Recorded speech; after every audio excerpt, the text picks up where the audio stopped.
You have no idea what new spiritual DNA you are creating with that action, especially within our homes.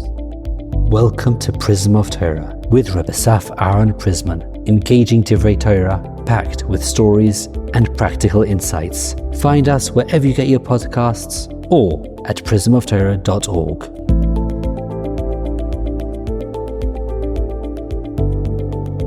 Shalom uvracha. In this week's Parsha, Parshas Ki Tetzay, the Parsha ends off with the famous mitzvah of remembering what Amalek has done to us.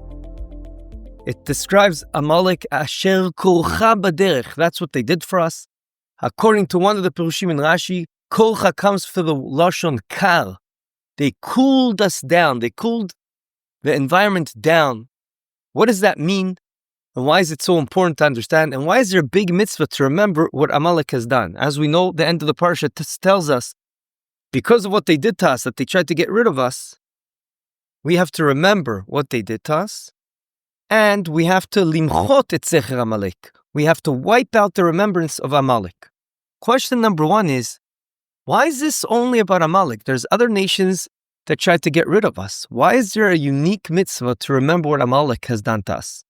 Why is it also that Chazal tell us HaKadosh Baruch Hu's throne, HaKadosh Baruch Hu's kisei hakavod will not be complete until we get rid of Amalek from the world?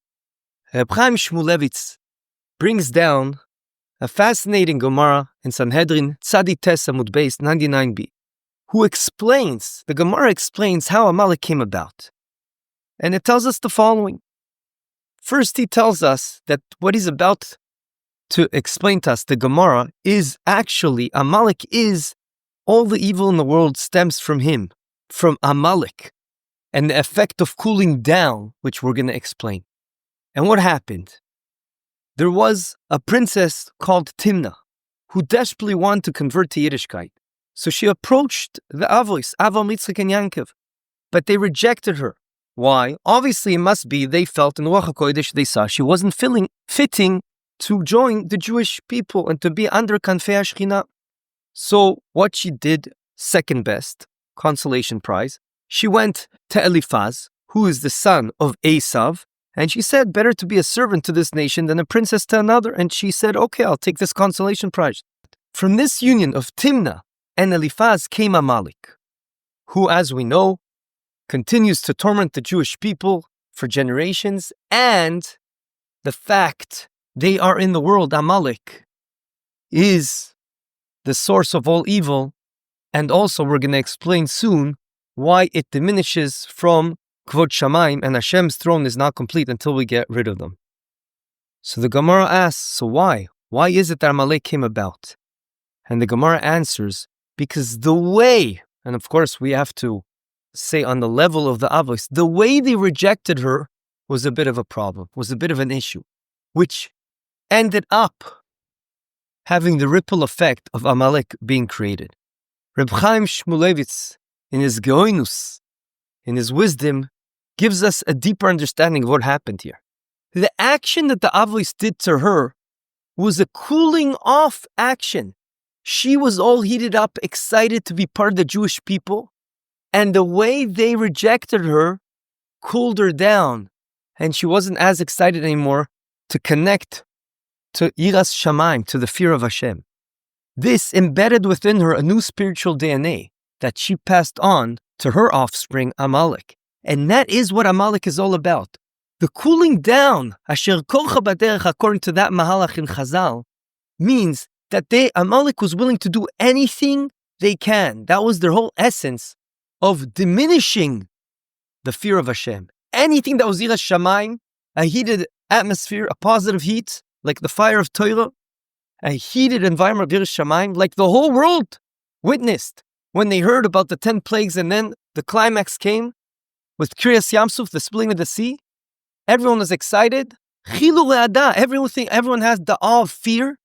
Amalek said, we're going to fight against this nation. How can they fight against this nation?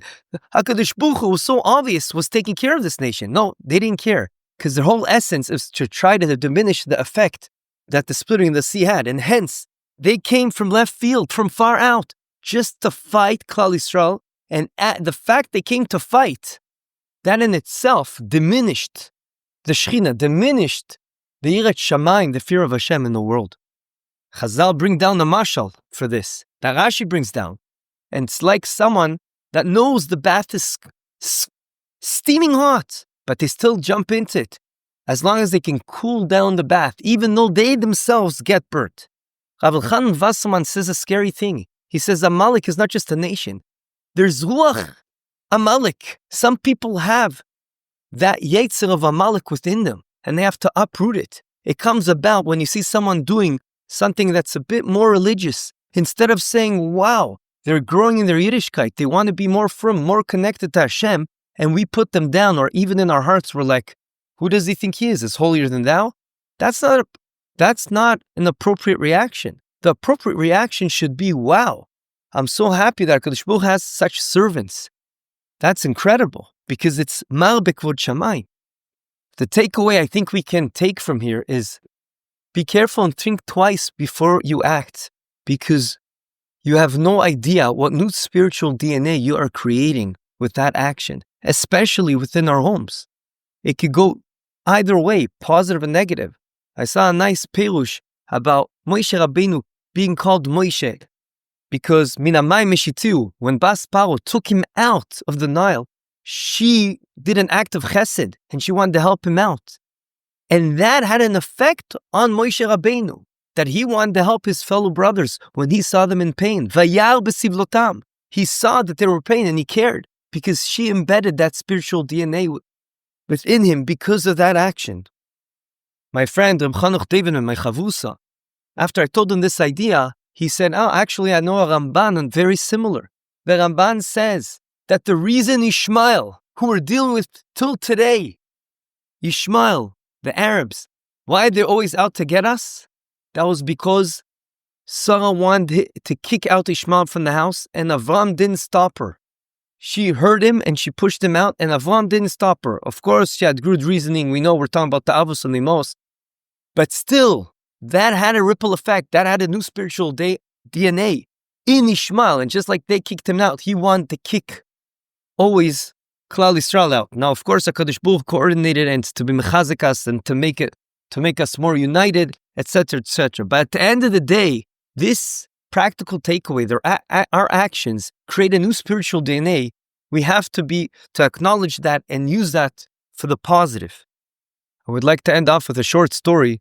Rav Margalit, he wrote several books, and he lectured in yeshivas for many years.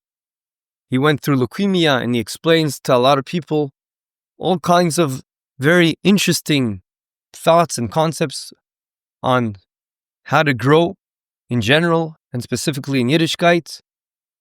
And he says the following story, that once out of the blue, a person by the name of Shmuel said, you have to come to this wedding.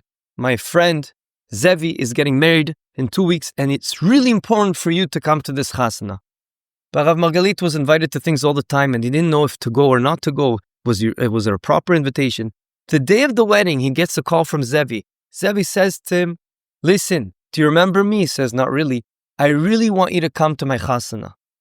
He says, why? He says, listen, I took upon myself not to talk today until I get married, but I'm breaking it just so I can call you to give you a personal invitation. You have no idea what you did for me. Okay. So he comes to this chasana, to this wedding. It's a wedding he's never seen before. It's decorated with kavod Torah signs, tov li Torah spicha ma'alfei zahav chesef, but it's also a wedding, and he sees all these big rabbanim in the front table. It looked like a combination of something for Torah and the chasana. He didn't understand what was going on. And Zevi came up to him and said, do you remember that 5 years ago, you came to our yeshiva and you spoke in front of all of us. Then, out of the blue, you picked me up.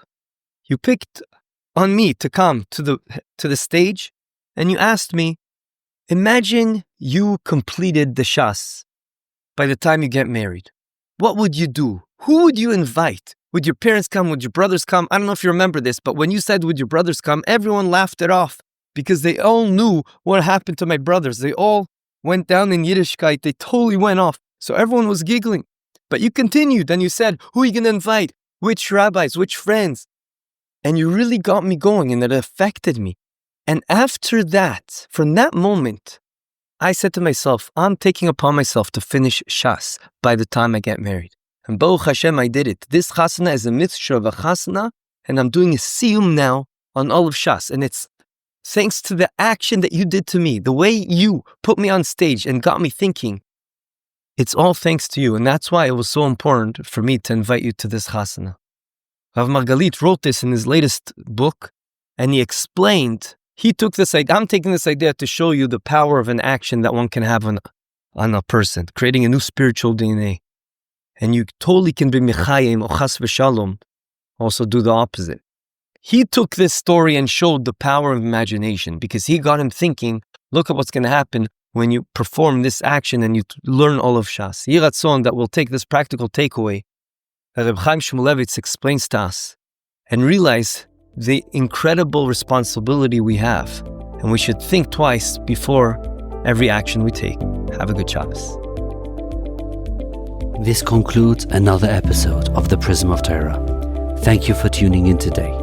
We hope you enjoyed it and learned something valuable. If you did, please subscribe to the podcast and give a 5-star rating.